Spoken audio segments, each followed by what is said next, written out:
신공항 관련주가 오늘 일단 움직임이 좀 나옵니다. 근데 사실 이제 신공항 관련 테마는 그렇게까지 연속성을 가질 것으로 생각되지는 않아요. 반짝 테마에 그칠 가능성이 현재로서는 높다고 판단을 하고 있기 때문에 좀 간략하게 정리 차원에서만 한번 살펴보도록 하겠습니다.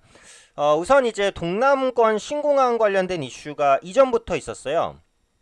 근데 이제 이전에 나오다가 좀 수그러들었었던 게 그 김해공항을 확장하는 것으로 이렇게 이제 잠정적으로 좀 진행이 됐었던 부분이 있었어요. 그래서 신공항 추진은 이제 끝났구나 이렇게 이제 예상을 했었습니다.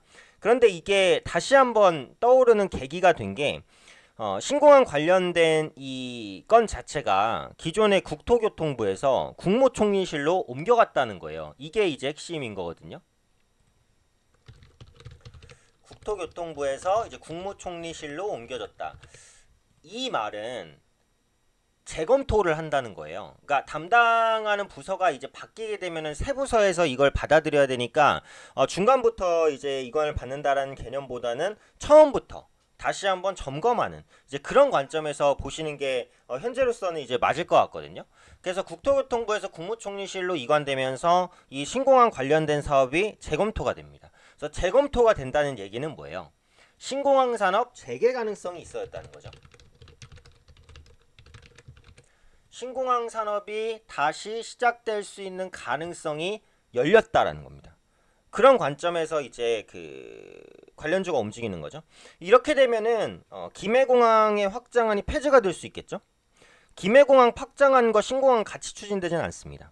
둘은 이제 하나가 되면 하나가 포기되는 관계이기 때문에 김해공항 확장안이 기존 게 폐지가 되면서 새 공항 입지를 선정할 수 있는 가능성이 높아져요. 그럼 지역적으로는 어디예요?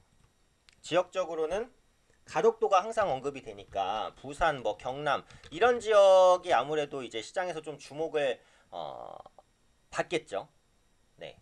그러다 보니까 이제 그 오거돈 부산시장이라든지 뭐 김경수 경남지사라든지 이쪽에서 이제 많이 이제 이 부분에 관심을 가지고 관련해서 김해 신공항 뭐 기타 신공항에 대한 그 적정성에 대해서 계속해서 이제 그 논의하기로 했습니다. 그래서 그 결과에 따르기로 했다라는 건데 지금은 구체적인 내용은 나오지는 않은 상태죠. 그러다 보니까 이제 관련주를 엮여서 움직이는데 여기서 신공항 관련주를 엮이는 것은 다 뭐예요? 다 지리적인 관점에서만 엮이는 거예요. 지금 계속해서 얘기가 나오고 있는 게 가덕도니까 가덕도 근처에서 지리적으로 공장을 가지고 있거나 회사를 가지고 있거나 토지를 가지고 있거나 이런 종목군들이 신공항 관련주를 엮여서 움직여요. 그러니까 아주 단순한 거죠, 사실은. 신공항이 만약에 들어선다라고 한다면 그 주변의 부동산 가격, 땅 가격이 좀 들썩이지 않겠습니까? 그러니까 그런 관점에서 그런 상승에 대한 수혜를 누릴 수 있는 게 인접한 토지를 가진 기업이다. 이거예요. 근데 사실은 이게 뭐 주식시장에서 정시테마주 움직이는 것 마냥 아주 단순한 논리죠, 사실은. 신공항이 추진이 돼서 땅값이 오른다고 해봅시다. 그러면 기업이 그 땅을 차익실현 보려고 매각을 할까요?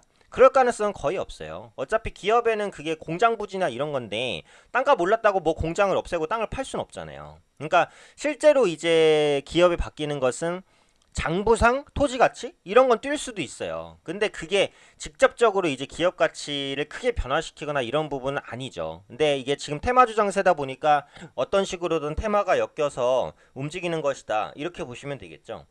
근데 이게 테마가 지속성이 있으려면요. 이 신공항이 어쨌든 들어오는 쪽으로 돼야 돼요.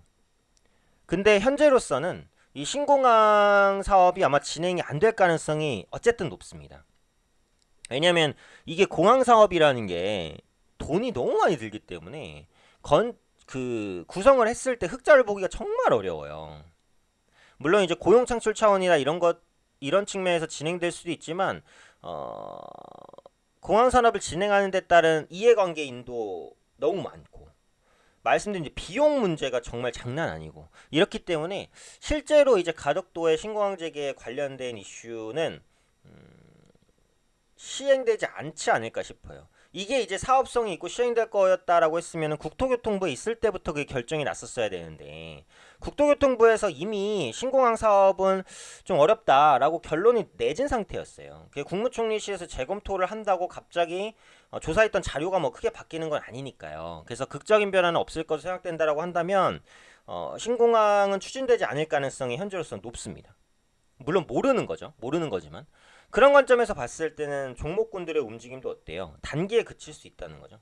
그래서 지금 보시면은 이제 영화금속 같은 경우에도 시가가 이제 14% 급등으로 출발했는데 현재 상승폭 거의 다 줄였습니다. 그렇죠?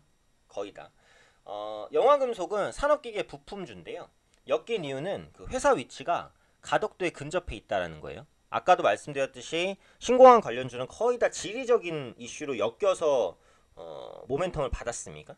그러니까 이제 그 부분에 포커스를 맞추시는 거고, 그 다음에 이제 동방성기도 이제 관련주로 묶여 있어요. 이 종목 역시도 마찬가지예요. 시가 7%로 시작했다가 16%까지 급등했는데 지금 상승폭 거의 다 반납했죠. 플러스 2%권이고요. 동방성기는 이제 스테인리스 배관업체인데 역시 마찬가지래요. 지리적인 거. 본사 위치가 가덕도에 근접해 있다라는 이슈로 신공항 관련주로 또 엮여서 움직였었던 부분이 있고요. 뭐 한국선제도 있습니다. 한국선제도 보시면 역시 상승폭을 많이 이제 반납을 했죠. 가덕도에 근접해서 이제 공장을 가지고 있다. 네. 뭐 이런 이슈예요. 이런 이슈로 이제 움직였었고, 그 다음에 그 부산 가덕도와 신공항 유치를 놓고 경합을 벌였던 밀양 관련주가 있어요. 밀양 관련주로 이제 세우글로벌, 그 다음에 이제 두올 산업 이런 종목인데 이 종목도 보시면 아시겠지만 상승폭 거의 다 반납했습니다. 두올은 거의 다 안 움직였고, 그래서 지금은 이제 대장격으로 보는 게 영화 금속이기는 해요. 근데 아까도 말씀드린 대로 지금 신공항 관련된 사업이 추진이 안 될 가능성이 좀 높지 않을까라고 생각을 하고 있기 때문에 그런 우려감이 오늘 주가에도 고스란히 반영이 되는 것 같아요. 그래서 요거는 앞으로 이제 테마가 다른 쪽으로 확장되면 모르겠어요. 근데 지금 상황에서는 지리적인 인접성만 가지고 보기에는 모멘텀이 좀 부족하다고 봅니다. 그래서 신공항 관련주는 이런 이슈가 있었고 이러이러해서 종목이 움직였구나, 요 정도에 대한 이해만 가지시고 접근은 다른 테마주나 섹터로 하시는 것이 조금 더 안정적일 수 있는 전략이 아닐까. 앞으로 나오는 내용을 봐야 돼요. 그럼 그때 판단이 바뀔 수도 있는데 지금 나온 내용으로 보자면 일단 신공항 추진 관련해서는 좀 보수적으로 보시는 게 맞지 않을까. 네, 이렇게 말씀드리도록 하겠습니다.